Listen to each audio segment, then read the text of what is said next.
Welcome, Melissa. So, everybody who's listening out there and who's watching, this is Melissa, who's from Millennial in Debt. Welcome to the show. So excited to have you. Hi, thank you. Thank you. I'm happy to be here. Yeah, honestly, I found you on Instagram first, and then I went over to YouTube, and I was like, "Oh my goodness, there's so much content on your channel, and it's so good." Like, I mean, for anybody out there who doesn't know about Millennial and That YouTube channel, go check it out. I think you're really close to 30K subs, which is dope. Like, it's growing a lot. And I checked out the Yeah. web series, which we'll get to the web series later because I want to talk about it. But she has a great web series on there that is just so funny. But first, I want to just let you introduce yourself to people, tell them a little bit about yourself, and then I have two fun questions for you about spending. Awesome. Okay, so I am Melissa. I am one of two members of Millennial in Debt. The other is my best friend Shakira slash business partner. I grew up in Queens, New York. I went Mhm. to private schools all my life. So K through 12 went through private schools. Mhm. And I majored in English and education. So I am currently a high school teacher in New York. Awesome. So, where did you go to undergrad when you left high school in Queens? So my undergrad and my grad were both at Adelphi University, Oh, which is cool. in Garden City, Long Island. Nice. And fun fact, actually, I just found out through like online stalking you that your business partner Shakira and I went to middle school together. Which is So, which is so funny. What a cool. small world, right? Yeah. Yeah, we went to the same middle school in Bushwick, which at the time, shout out to all my Schuyler heads. Philippa Schuyler Middle School was like the dopest school. You had to take a test to get in. It was like She so talks about it fun. all the time. It was like the best. Like those are literally like nostalgia for me. It's just like going back to middle school, like the good old days. No, she definitely loved it there. It's a really good school. Yeah, man, I loved it. But yeah, so basically, I wanted to start with just like this fun question to let people get an idea of like your spending habits and maybe more so your mindset now. So if you could go back and think about the most expensive purchase that you ever made that to this day you still regret it, like you just wish you had never spent those dollars that way. What is the purchase that comes to mind? Okay, so and I'm always so like a little embarrassed about it. I bought a pair of Gucci sunglasses back in How much did they cost you though? We need to know the price I tag. don't know. They were above $500. Oh my goodness. And I bought them in Italy, and I really just was like, "Oh, it's the experience," and I really wanted a new pair of sunglasses. And then Yes. when I got home, they're beautiful glasses, but I got home and I was just like, "Really?" Why did I? Who let me do this? Yeah, I still have them to this day. Well, that's good. I was Yeah, about to say, do you have them? Did they break? Did you lose no, them? they're awesome, but I really every time I wear them, I'm just like, "Ugh." Right. You better get your cost per wear, girl. You better be wearing them every day. I know, I know, I Oh know. my goodness. Okay, so then what about on the flip side of that? Is there a purchase that you spend a lot of money on, but honestly, till this day, you actually are glad that you spend that money in that way? Yes, I'm gonna go with the cheesy answer. The most expensive thing I purchased was my house. Hey, that's right. I bought it last January, and although I complain about it a lot online because of all the like unforeseen things, Yep. it is a really good investment long term. And I am like Mhm. thinking, how can I turn it into a real estate property? Obviously, I would Nice. need to move out, but like what I Right, can right. do with it to create some sort of passive income. So I am really happy most days that I made that purchase. That is dope. Yes, congrats on being a new homeowner because Thanks. that's awesome. So did you buy your house in Queens? I did not. I I always feel so bad. I bought it in Long Island. I am a city girl. I love the five boroughs, Yeah, but yeah. it's so expensive to I live know. in. That's what I was about to ask about. Like, girl, how did you do that in the five boroughs? Like, so you're in Long No. Island. Okay, no, that makes sense. That makes sense. Yeah, you just gotta, it's it now, especially people always ask me about real estate. I'm like, look, I'm focusing on the stock market because where I'm from, and for a person like me, it is unrealistic to think about saving up enough money to buy a property in New York City. It's just Right. like you gotta have at least $1 million or close to it. It's just Yeah. not Yeah. realistic for a lot of It's people. really ridiculous. I'm just like, all right, waiting for this bubble to burst because I'm like, Right. this is outrageous, but Girl, we've been waiting for a while, but hopefully that hopefully that's coming around the corner. I agree. Cool, cool. So for people who are not familiar with Millennial and Debt, tell them about your brand, tell them about what you're all about, and why you got started with Millennial and Debt in the first place. Okay, so Millennial in Debt, we got started 2017 around the summertime. Mhm. I reached out to Shakira and I just had this like idea in my head. I'm like, let's talk about debt. Like, let's talk about money. And people are usually uncomfortable with that conversation. Yes. And I started really gathering a lot of the stories of my friends and family with how they dealt with debt, whether it was credit card, whether it was their mortgages, whether it was student loans, which majority was with student Right. Student loans. loans. And then like I took all of their stories and kind of just threw it together into this funny but still informational platform, and that's how the series was born. And then I was like, you know what? Let's That's take it one awesome. step further. Let's create the Instagram to go along with it, and we wouldn't just focus on the web series because I like to provide information. I don't want to just selfishly like, yeah, let's get 1 million followers and do. It's like, well, how am I Mm-hmm. helping people? Like, what's the point of this? So Yes. we Yes. started giving tips and information along with sharing our personal stories with debt and what we were doing to save money. And I think what really, really was important with this platform was to be extremely authentic and to be like explicitly explain what I'm doing. So it's like I'm not just gonna say, "Look Yes. at my success stories." I'm like, "No, I look at all my failures, and this is what Yes. I did." Yes. Because I think a lot of times online, it's very smoke and mirrors, and it's just like, "Well, work hard and you can achieve anything." It's like that's no, that's not. I know, especially on YouTube. I mean, Instagram too, but Instagram has always been very visual first. So it's like obvious that it's going to be like aspirational images all over. But when you think about YouTube, now more than ever, there's all these like ads popping up. Like, I'm in my Ferrari right now, just in the whip. Let me show you my pool back here. Let me show you Yeah, my mansion. And I'm just like, oh my God. Like, this is not what young people online need to see. Like, right, it doesn't portray the steps that they took to get there. It doesn't give them a real picture of what, like, like what working hard, because it kind of just skips ahead to the success, and then they right. think, oh, I could do that, oh, that's what I want. And Yeah. it's so annoying. I just hate those. I'm like, oh, I hate those Yeah, ads so that's why much. I'm like, I never, and even with the buying the house, everyone's like, "Oh my god, you bought a house." I'm like, "Yeah, but let me tell you about the horrors and nightmares that come along with this, and why this isn't your only option." And I did a video a few months back about, what are the benefits of renting versus buying, because people Yes. often think you need to buy, and Yes. buying is Yes. Yes. awesome, but there are pros to renting, and there are things where you can still be successful and financially literate and all these Hmm. things and still renting a home. So it's Yeah. I like to just give everyone realistic advice and tips, and give them more than one option to reach Yeah. their goal. And I love that. I love that point, because I think everything, especially with personal finance, is so personal, but it really just depends on context. You know what? But for you, it might be the right time to buy the home and you did that. For me, it's not, and I didn't. And that doesn't mean one is right, one is wrong, or one is ahead of the game and the other one is not. That's not what this means. It just means the context of your situation is very Yep. different from the context of mine. Yep. And people just got to keep that in mind before they go asking for one size fits all advice. Like, Right. it's not how Right. it works. Cool. So tell us about the web series, because that's the first thing that you guys did when you decided to transition. Because I know. So actually, first let's go back, because before you guys had a Millennial in Debt, it was Trials and Tresses, or are they two separate brands? Okay. Okay, I know everyone always tell asks. me, I'm because like, I'm okay, let me clear it up. So Charles and Tresses was our first brand, our first business. It is our LLC. yep. And we were really into like beauty and hair and nail polish and those Hmm. things. There's nothing wrong with them.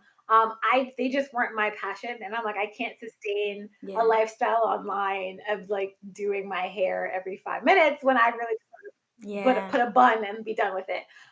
So we transitioned into the financial sector of social media and social media world, Hmm. but we put Millennial in Debt as like an entity under Charles and Tresses. So Charles and Got Tresses you. is the legal LLC, and then we got Yep. Millennial in Debt trademarked, and so we just wanted to make sure everything aligned well legally, but just keep the Yeah. entities separate on social media. No, that makes a lot of sense. I was actually going back and watching, and honestly, even what you girls were doing before, there was a lot of value there, because I mean, all of my best girlfriends growing up were either Black or Latina and Afro Latina, and so the hair piece is such a huge thing. Like, Yeah, it was. oh my goodness. And it can cost you so much money, not let alone time, right? But the money, like in my culture, so I'm Dominican, the Dominican blowout salons, like the money coming in the door from those salons. And honestly, it's not even good for your hair. It's just like heat direct to your hair, pulling that from your scalp. So when I saw that the posts that you guys were putting to the Yeah. blog and all the content, I was like, see, even here there's a value add, because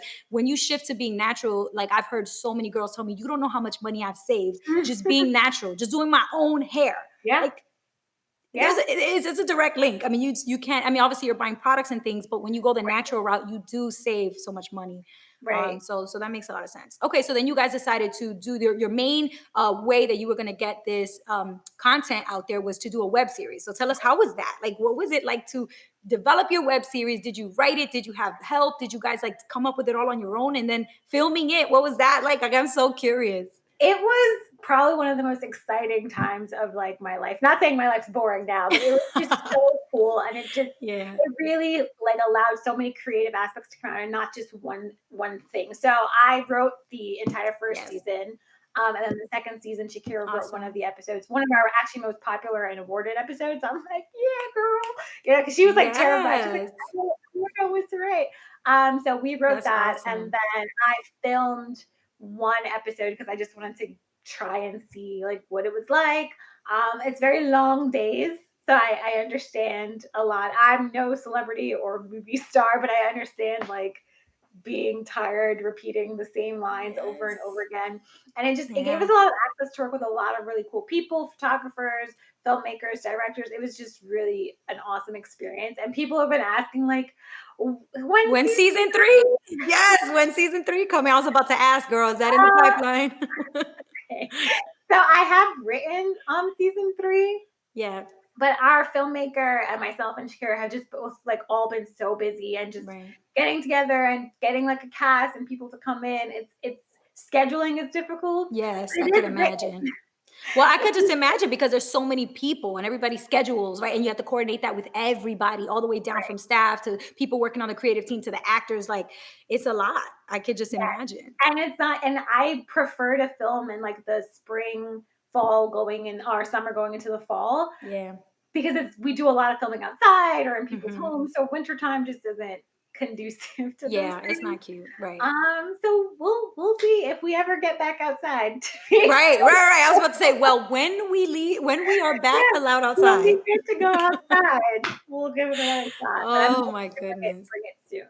That's awesome. Well, that's really exciting. So again, just that quick plug for you guys who don't know about Millennial Dad on YouTube. She has an amazing, well, her and Shakira both have this awesome series. Like I was just watching it recently and I was going through, I watched the whole thing. I was like, this is Thank so you. cool. Like this is so Thank cool. And you. I wish I could like think of and create things like that because that just seems like it reminds me of like back in the day, like, I don't know, like all these old shows I used to watch in college, like Issa before she blew up, Yes, right? Like Awkward Black Girl. my hero. Yes, like Roomy Lover Friend, like all Yeah, those shows. Like I just remember that being in thank you college with my so girls much. watching, and it was just like I just got that vibe. But with the message that is so important, which is to get your Right. money together, to think about responsible financial moves while you're young, because otherwise you're gonna be paying for those mistakes for 10 years, 20 years down the line, and you're Yeah. gonna regret it. So I love what it was all about. Thank you. And Mhm. I'm hoping to put it in front of my students more often so they know going into college, like,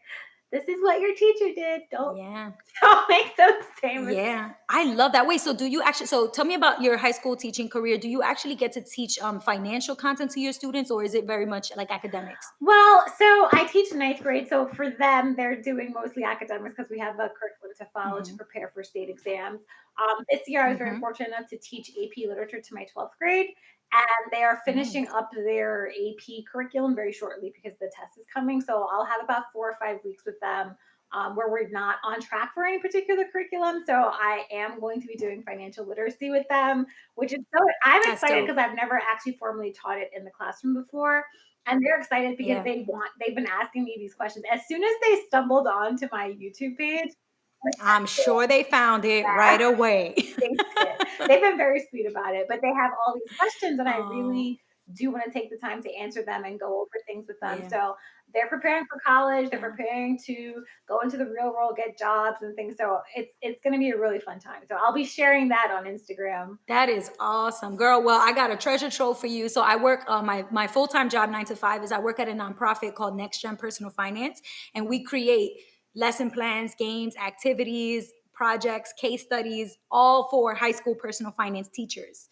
Oh, wow. So yeah, I'll tell you a lot more later too once we Yeah. just like shoot the shit. But there's so I mean, like pretty much everything that you would need to teach and the resources and the worksheets, everything, links, and it's all Oh, online.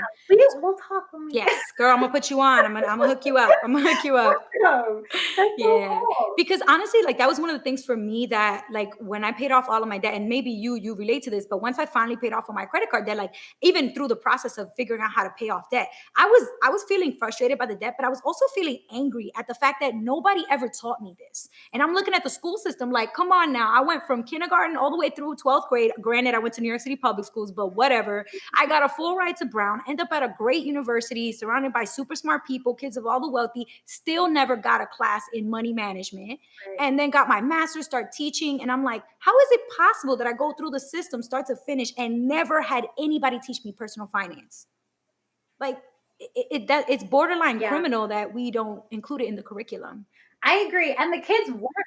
Yeah, they want it, and they know there are things that they need to learn, and they're not being taught, and they're just like, "Why do we care about the Pythagorean theorem?" Or "Why do we care about Beowulf?" And they ask these questions, and I'm like, "I don't know what to." Yeah. Yeah. I You know, the answer is listen, when I was in school, this is literally what I learned.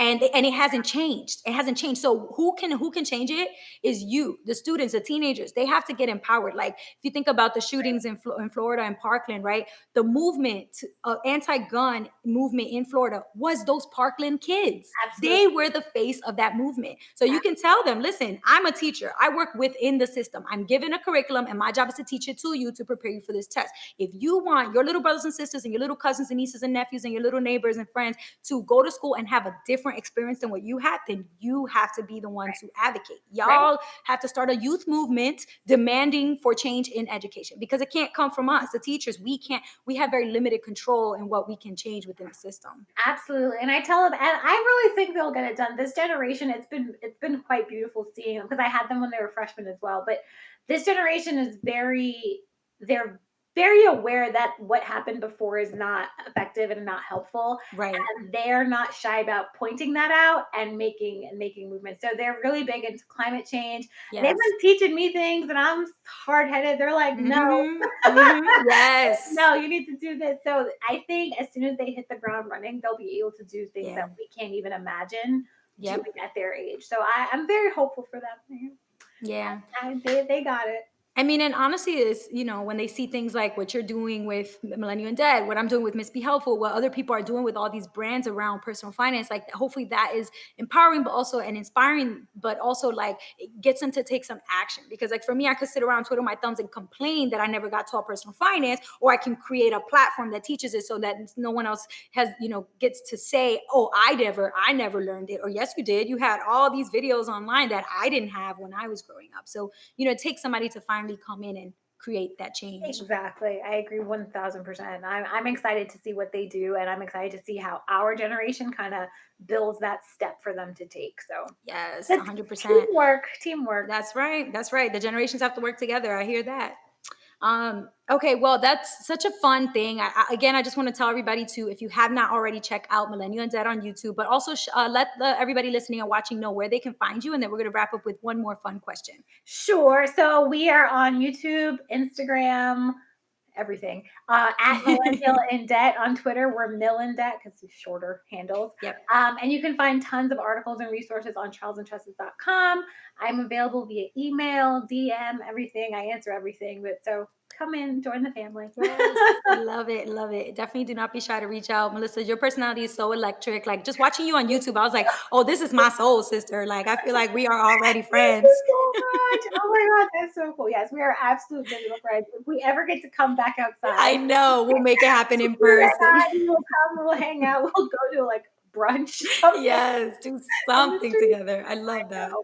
All right, cool. Well, to wrap up, I do this fun thing where I take the dollar bill and take away where it says United States of America and replace it with any other message that you want people who are holding dollar bills, touching dollar bills, transacting with dollar bills around the country to see, or around the world to see, instead of that on the dollar. So Tim Ferriss does this on his podcast where he says, every bullet, every billboard that is out there, what would you put on there? And Jesus and Miro do this too. We're like, what is the message on your rainbow, right? So on here, we're gonna do what is the message you want on every dollar bill. So what would yours be?